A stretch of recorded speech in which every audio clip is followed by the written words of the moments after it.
নমস্কাৰ শ্ৰদ্ধাৰ শিক্ষাগুৰুসকল অহাকাইলৈ ঈদ উল ফিতৰৰ বহুত হিয়াভৰা শুভেচ্ছা জ্ঞাপন কৰিছোঁ আমাৰ ইউটিউব তৰফৰ ফালৰ পৰা শ্ৰদ্ধাৰ শিক্ষাগুৰুসকল যদিও আপোনালোকৰ দৰমহাখিনি সম্পূৰ্ণভাৱে অসম চৰকাৰে এইটো মাহত প্ৰদান কৰা নাই কিন্তু বিভাগীয়ভাৱে বিশেষকৈ এই মাৰ্চ মাহৰ দৰমহা ঈদৰ আগে দিয়াৰ কথা আছিল কিন্তু সেয়া আপোনালোকে নিশ্চয় লাভ নকৰিলে আহকচোন আমি নতুনকৈ এটি গুৰুত্বপূৰ্ণ ইনফৰমেশ্যন আগবঢ়াওঁ বা আলোচনা কৰোঁ বাজেট উপহাৰ শূন্যৰ অভিযোগ সন্মিলিত টিউটৰ মঞ্চৰ এপ্ৰিলৰ প্ৰথম ভাগতেই তীব্ৰ আন্দোলনৰ হুংকাৰ টিউটৰ শিক্ষকসকলৰ আকৌ এবাৰ চূড়ান্ত মিথ্যাচাৰ প্ৰমাণিত হ'ল শিক্ষামন্ত্ৰী ডক্টৰ ৰণোজ পেগুৰ সদৌ অসম সন্মিলিত টিউটৰ মঞ্চৰ নেতৃত্ববৃন্দক প্ৰতিবাদৰ সাক্ষাতৰ সময়তেই শিক্ষামন্ত্ৰীয়ে প্ৰতিশ্ৰুতি দিছিল যে টিউটৰসকলৰ দৰমহা নিশ্চিতভাৱে বাঢ়িব আনকি সাক্ষাৎকাৰৰ সময়ত এই কথাও কৈছিল যে বিষয়টো ৰাজহুৱা কৰিব নালাগে চলিত বাজেট অধিৱেশনতেই টিউটৰৰ দৰমহা বঢ়োৱা হ'ব পিছে বাজেট অধিৱেশনৰ শেষ মুহূৰ্তলৈকে অপেক্ষা কৰি থকা প্ৰাথমিকৰ পৰা উচ্চতৰ পৰ্যায়লৈকে ৰাজ্যৰ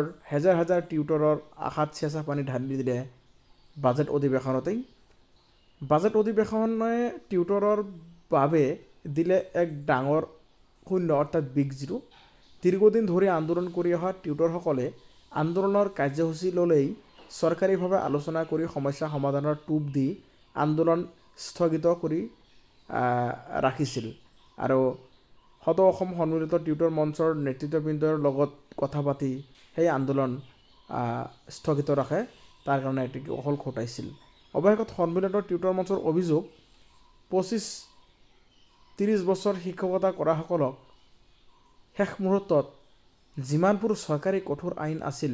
সেইবোৰ জাপি দি শিক্ষকসকলক টিউটৰ সজালে কিন্তু ঠিকাভিত্তিক শিক্ষকৰ ক্ষেত্ৰত কোনো NCTI বা কোনো আইন নোহোৱাকৈয়ে নিয়মীয়া শিক্ষকৰ মৰ্যাদা দিলে ৰাজ্যৰ টিউটৰ সমাজক সামান্য পাৰিতোষিক দি ভৱিষ্যতৰ অনিশ্চয়তাৰ মুখলৈ ঠেলি দি মানৱ অধিকাৰ উলংঘন কৰা বুলি অভিযোগ তুলিছে চৰকাৰৰ তথা শিক্ষামন্ত্ৰীৰ এনে মিথ্যাচাৰৰ বিৰুদ্ধে এইবাৰ তীব্ৰ আন্দোলনেৰে গুৱাহাটী দিছপুৰ জোকাৰণি তুলিবলৈ সাজু হৈছে সন্মিলিত টিউটৰ মঞ্চই অহা 3-5 এপ্ৰিলৰ ভিতৰত সন্মিলিত টিউটৰ মঞ্চই আন্দোলন ঘোষণা কৰাৰ কথা সদৰি কৰিছে গতিকে এইবাৰ এক বৃহৎ গণতান্ত্ৰিক আন্দোলন কৰিব বুলি তেওঁলোকে হুংকাৰ প্ৰদান কৰিছে এইটো তেওঁলোকৰ প্ৰাপ্য অধিকাৰ তেওঁলোকে সামান্য পৰিমাণৰ মজুৰি লাভ কৰিছে বাজেট অধিৱেশনত তেওঁলোকৰ দৰমহা বঢ়োৱাৰ কথা আছিল স্কেল পে দিয়াৰ কথা আছিল কিন্তু 1 টকাও নাবাঢ়িল সেয়া এই শিক্ষকসকলৰ কাৰণে এটি ভয়ানক খবৰ এটি খুবেই